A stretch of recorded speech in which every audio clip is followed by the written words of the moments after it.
Welcome to this video, 100 tips and tricks in ABAP. ABAP Tip 45. So in this video I would like to show and explain to you how within the ABAP Dictionary, so within the transaction SE11, you can search multiple entries and find the corresponding entries. So here right now we are in the built-in ABAP editor in the transaction SE80, and here in this line I'm basically setting the current time to one field in this structure and therefore also in this internal table. And if we, for example, have a closer look to the SYST structure, so a very useful structure to show you very important information by runtime. Here we have a couple of entries, so 202. And imagine that you would like to search within this structure a couple of fields. Normally that you can do is you can use the key combination Ctrl and F. Then here this scan component list will open up. And if we in here, for example, enter time, so we would like to find the component for showing you the current time.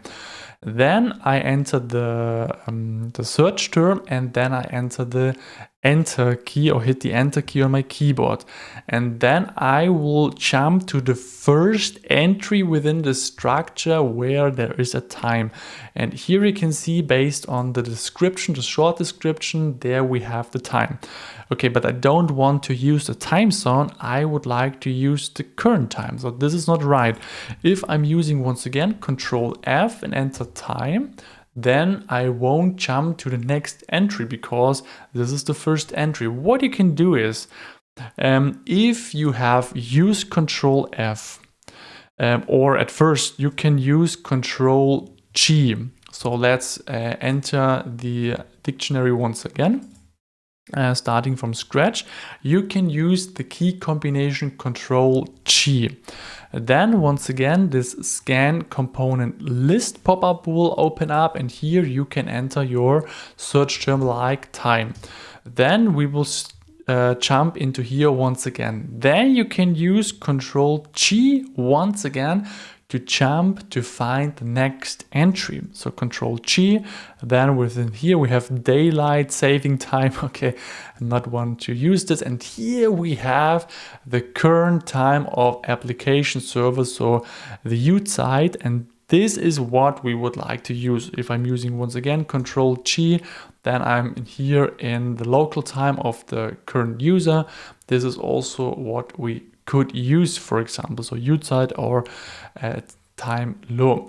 So if you have used the first time, so let's do this once again, Ctrl F, enter your search term time, then you can use Ctrl G to once again jump to the next entry. And yeah, Ctrl G can be quite useful if you have more entries with the same search term and you would like to go through the list and jump to the next entry. So yeah, I said this. If you have any questions left, put them in the comment sections. Please like this video and please do not forget to subscribe to not miss great upcoming videos. There are still 55 great videos left about ABAP tips and tricks. So stay tuned and see you in the next video.